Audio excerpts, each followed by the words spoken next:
ফাঁকা ঢাকায় নিরাপত্তার শঙ্কা নেই। কোনো নাশকতা হলে জনগণকে সাথে নিয়ে তা প্রতিহত করা হবে, একথা বলেছেন স্বরাষ্ট্র উপদেষ্টা। আজ জাতীয় ঈদগাহ মাঠ পরিদর্শন করেন স্বরাষ্ট্র উপদেষ্টা সহ পুলিশ ও র্যাব কর্মকর্তারা।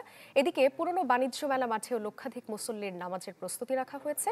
প্রস্তুত শোলাকিয়া ও গোর এর শহীদ ময়দানও।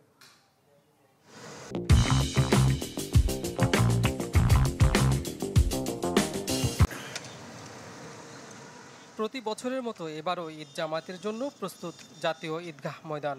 রাষ্ট্রের গুরুত্বপূর্ণ ব্যক্তিবর্গ ছাড়াও হাজারো মুসল্লি একসাথে সকাল 8:30টায় আদায় করবেন নামাজ। প্রস্তুতি সবশেষ অবস্থা পরিদর্শনে ঈদগাহ ময়দানে আসেন স্বরাষ্ট্র উপদেষ্টা সহ আইনশৃঙ্খলা রক্ষাকারী বাহিনীর কর্মকর্তারা। স্বরাষ্ট্র উপদেষ্টা জানান, নাশকতার গুঞ্জন থাকলেও নিরাপত্তার কোনো ঘাটতি নেই, অপচেষ্টা করলে ব্যবস্থা নেওয়া হবে। আমাদের নিরাপত্তার কোনো অভাব নেই এবং কোনো নাশকতা হওয়ার কোনো আশঙ্কা নেই। যদি কোনো ধরনের কোনো সংবাদ আপনারা পান তা আপনারা আমাদের জানাবেন, আমরা জনগণকে নিয়ে আপনাদের নিয়ে আমরা ওইটাকে প্রতিহত করব। নিরাপত্তা ও সার্বিক পরিস্থিতি সরজমিনে দেখেন ডিএমপি কমিশনার ও র্যাব মহাপরিচালকও। জাতীয় ঈদগাহ ময়দানের ঈদের জামাতে 5 স্তর নিরাপত্তা বলয় তৈরি করা হবে। প্রবেশ গেটসমূহে তল্লাশির জন্য আর্চওয়ে ও মেটাল ডিটেক্টর থাকবে।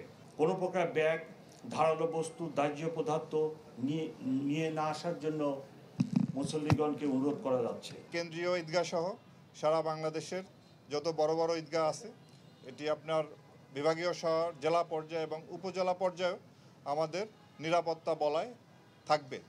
প্রথমবারের মতো ঢাকা উত্তর সিটির উদ্যোগে পুরাতন বাণিজ্য মেলার মাঠে অনুষ্ঠিত হবে ঈদ জামাত। সকাল 8:30টায় ঈদ জামাতে প্রায় লক্ষাধিক মুসল্লির নামাজ আদায়ের প্রস্তুতি রাখা হয়েছে। জামাত শেষে হবে ঈদ মিছিল, থাকবে 2 দিন ব্যাপী ঈদ মেলা।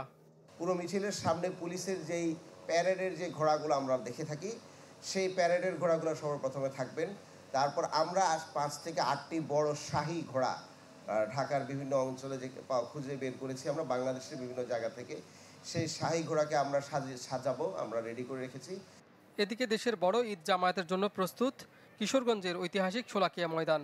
র্যাব পুলিশের পাশাপাশি মুসল্লিদের সার্বিক নিরাপত্তায় থাকছে কয়েক স্তরের নিরাপত্তা ব্যবস্থা। আয়োজনে পিছিয়ে নেই দিনাজপুরের গোরে শহীদ ময়দানও। শোলাকিয়ায় ঈদ উল ফিতরের জামাত হবে সকাল 10টায় এবং গোরে শহীদ ময়দানে সকাল 9টায়।